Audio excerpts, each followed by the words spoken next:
Nous sommes le mercredi 4 septembre, ravi de vous retrouver pour une nouvelle édition du journal régional. Voici et tout d'abord vos prévisions météo. En ce mercredi, il faudra faire avec un temps nuageux et pluvieux. Quelques belles éclaircies ce matin, un peu de soleil, mais dans la journée, le passage d'un front nuageux et pluvieux jusqu'en début d'après-midi va nous apporter des pluies partout dans la région du littoral à la métropole lilloise. Globalement, le ciel s'annonce agitant ce mercredi jusqu'en fin d'après-midi, début de soirée, où le ciel pourrait de nouveau se dégager. Les températures, elles sont en baisse, 17 degrés à Boulogne, 18 à Lille, 19 à Dunkerque et à Calais. Les prévisions météo complètes, comme toujours après ce journal. À la une de l'information, bien évidemment, hier 3 septembre 2019, l'ouverture du Grenelle de lutte contre les violences conjugales dans les Hauts-de-France en 2018. 13 femmes sont mortes sous les coups de leurs conjoints et plus de 13 000 faits de violences conjugales ont été enregistrés. Les villes de la région ont signé hier un contrat de lutte contre les violences sexuelles et sexistes. Un texte qui doit permettre de mieux cibler les faits de violence, de mieux accompagner les femmes victimes. Dans le département du Nord, il y a aujourd'hui 57 structures d'accueil spécialisées et 305 places d'hébergement disponibles si une femme est contrainte de fuir son domicile. Il y a également le 39-19, d'où le choix d'ailleurs de cette date, hier mardi 3 septembre 2019, le 3-9-19 pour ce numéro 39-19. On écoute l'une des responsables de ce Grenelle quant au but concret du contrat au micro d'Edil Gunaï. Notre objectif à tous les partenaires qui entourent les co-contractants du contrat, c'est sur le terrain de rappeler à nos concitoyens, puisque nous sommes en lien tous les jours avec nos concitoyens, tous les lieux où ils peuvent aller déposer leur fardeau. Et chaque victime, chaque auteur, également de fait, qui souhaite avancer sur son chemin de vie, soit se délivrer de violences insupportables, soit progresser dans sa vie pour ne plus être l'auteur de violences, doit effectivement aller chercher de l'aide quelque part. La signature de ce contrat, c'est de rappeler que déjà, il existe toute une série d'endroits où cette aide peut être apportée. Je vous rappelle donc ce numéro de téléphone gratuit, anonyme, ouvert 7 jours sur 7, le 39-19, destiné aux femmes victimes de toute forme de violence, qu'elle soit physique ou psychologique, 39-19. La rentrée scolaire désormais est passée, il est temps de s'intéresser au traditionnel changement de début de mois et septembre ne déroge pas à la règle avec plusieurs modifications légales et nouveautés à signaler, détaillées en plateau par notre journaliste Rémi Desromeaux. En ce mois de rentrée, vous risqueriez bien d'être un peu surpris en lisant votre fiche de paye. Un nouveau taux de prélèvement à la source risque de s'appliquer pour certains. Ce changement résulterait de la déclaration de revenus que vous avez effectuée au printemps dernier. Si vos revenus imposables et votre situation familiale n'ont pas changé, ne vous inquiétez pas, vous ne serez pas concerné par ces nouveaux taux. L'obtention de la prime de conversion s'annonce quant à elle de plus en plus compliquée. Si vous détenez un véhicule diesel classé en vignette critère 2 et immatriculé avant le 1er septembre de cette année, vous ne pourrez plus bénéficier de cet avantage. Les entreprises, quant à elles, vont devoir s'accommoder d'une nouvelle loi. Celles qui comptent plus de 250 salariés vont devoir publier un index sur l'égalité hommes et femmes. Il permettrait ainsi de mesurer les inégalités salariales dans les entreprises.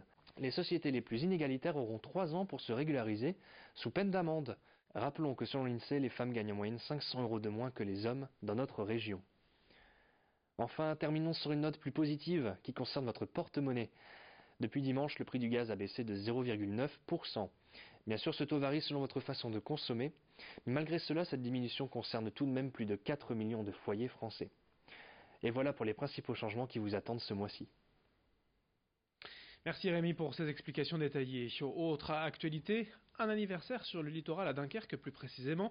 Il y a tout juste un an, en septembre 2018, la communauté urbaine de Dunkerque frappait fort en mettant en place la gratuité totale des bus urbains.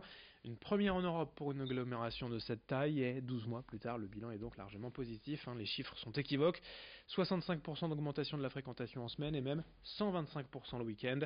50% des usagers déclarent désormais prendre le bus plus souvent qu'auparavant. D'anciens automobilistes ont rangé leur voiture au garage.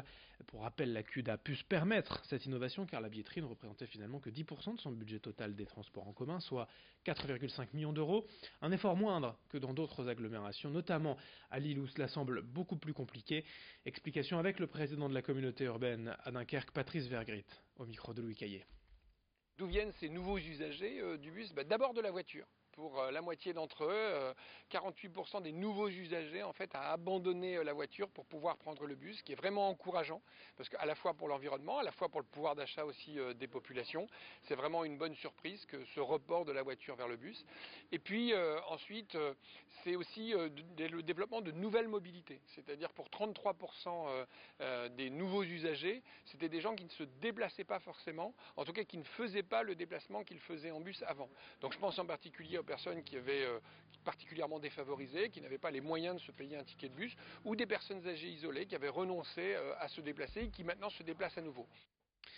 Et puis des images impressionnantes pour terminer ce journal régional hier à 800 lors de l'opération de déminage. Sur la plage, de 8h à 13h, la ville était bloquée et la population confinée à domicile à cause d'une intervention des plongeurs de la marine pour désamorcer des explosifs enfouis dans le sable. Les restes de la Seconde Guerre mondiale, comme il y en a encore beaucoup sur la côte d'Opale et dans la région. Il s'agissait cette fois de 2 mines anti-chars et d'un obus de 270 mm, soit au total 60 kg d'explosifs. Les démineurs ont procédé en 2 étapes. D'abord sortir les blocs de béton où étaient enfouis, enfermés, les charges explosives, puis bien les faire exploser.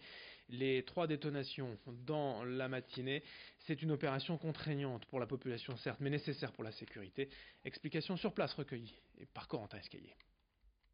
On retrouve de tout sur les plages, hein, avec qui ont quand même une forte histoire, hein, avec les débarquements. On retrouve beaucoup de munitions de la Seconde Guerre. Ça peut être des mines anti-chars, des obus d'artillerie, des bombes, des grenades. Il faut se méfier un petit peu tout, même on peut dire un IPN métallique, il peut y avoir une munition cachée dans le sable derrière. Oui, il y a toujours un risque, l'explosif peut mal vieillir, il peut y avoir formation de ce qu'on appelle des picrates et qui peuvent avoir une munition plus en moins sensible, surtout à ce niveau-là où elles changent de milieu, elles passent de la mer à un milieu atmosphérique.